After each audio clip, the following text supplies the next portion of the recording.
दोस्तों 27 नक्षत्र होते हैं और इन 27 नक्षत्रों को 9 नक्षत्र अलग अलग करके 3 समूहों में विभक्त कर लिया गया है। 3 समूह होते हैं और प्रत्येक समूह के संबंधित एक नाड़ी होती है, यानी 3 9 नक्षत्रों के समूह हैं और उन 9 नक्षत्रों के हिसाब से उसकी एक नाड़ी होती है।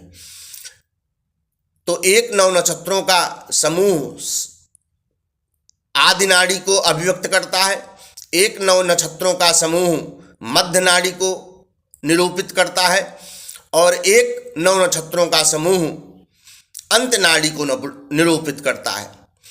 दोस्तों अष्टकूट मेलापक में जब शादी में कुंडलियां मिलाई जाती हैं जो 36 गुणों वाली, उसमें जो अष्टकूट मेलापक है उसमें नाड़ी दोष भी देखा जाता है।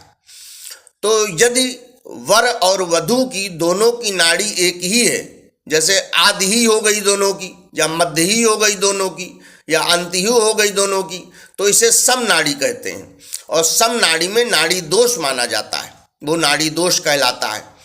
ऐसी स्थिति में वर वधू के विवाह की वर्जना की गई है।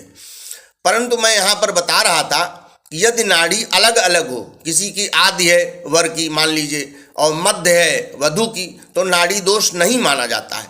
मतलब नाड़ी दोष तब होता है जब सम नाड़ी हो जाती है और जब नाड़ी भिन्न होती है तो नाड़ी दोष नहीं होता है।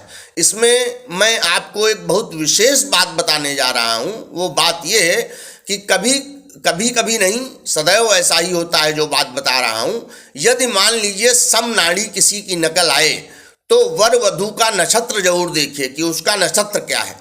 मान लीजिए किसी की आदि नाड़ी है तो उसमें किसी विशेष नक्षत्र में 9 नक्षत्र होंगे, उसमें उसका जन्म हुआ है।